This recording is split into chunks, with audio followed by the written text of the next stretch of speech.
how do you explain when things don't go as we assume? Or better, how do you explain when others are able to achieve things that seem to defy all of the assumptions?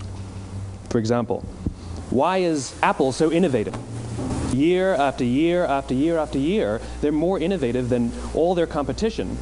And yet, they're just a computer company. They're just like everyone else.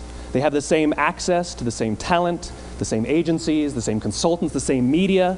Then why is it that they seem to have something different? Why is it that Martin Luther King led the civil rights movement? He wasn't the only man who suffered in a pre-civil rights America, and he certainly wasn't the only great orator of the day. Why him?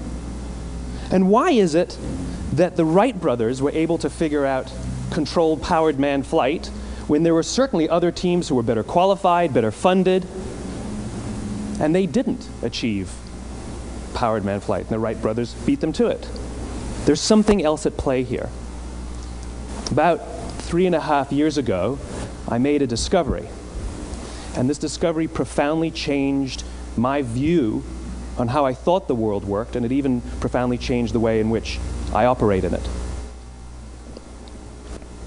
As it turns out, there's a pattern. As it turns out, all the great and inspiring leaders and organizations in the world, whether it's Apple or Martin Luther King or the Wright brothers, they all think, act, and communicate the exact same way, and it's the complete opposite to everyone else. All I did was codify it. And it's probably the world's simplest idea. I call it the golden circle.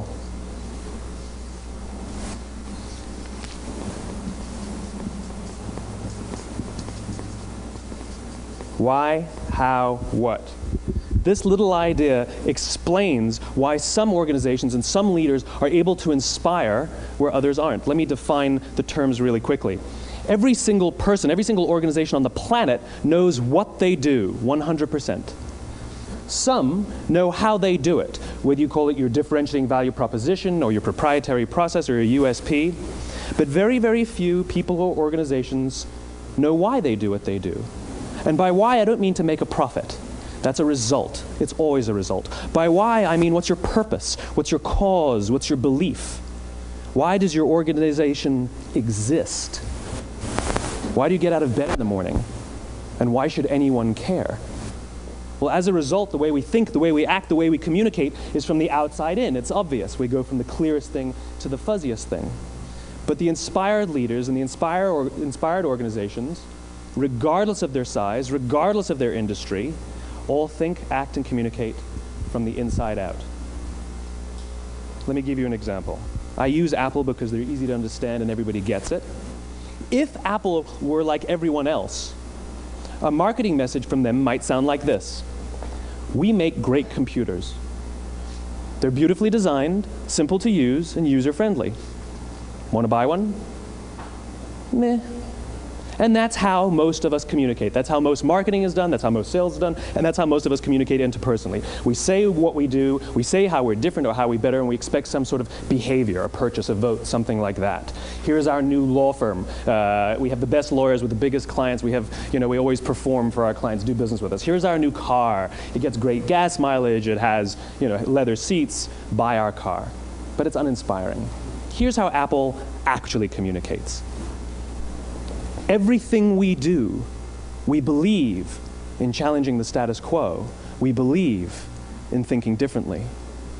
The way we challenge the status quo is by making our products beautifully designed, simple to use, and user-friendly. We just happen to make great computers. Want to buy one? Totally different, right? You ready to buy a computer from me? All I did was reverse the order of the information. What it proves to us is that people don't buy what you do, people buy why you do it. People don't buy what you do, they buy why you do it.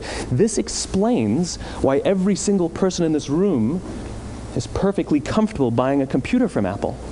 But we're also perfectly comfortable buying an MP3 player from Apple, or a phone from Apple, or a DVR from Apple. But as I said before, Apple's just a computer company. There's nothing that distinguishes them structurally from any of their competitors. Their competitors are all equally qualified to make all of these products. In fact, they tried. A few years ago, Gateway came out with flat-screen TVs. They're eminently qualified to make flat-screen TVs. They've been making flat-screen monitors for years.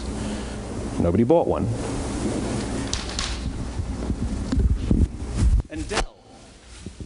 Dell came out with MP3 players and PDAs. And they make great quality products, and they can make perfectly well-designed products, and nobody bought one. In fact, talking about it now, we can't even imagine buying an MP3 player from Dell. Why would you buy an MP3 player from a computer company?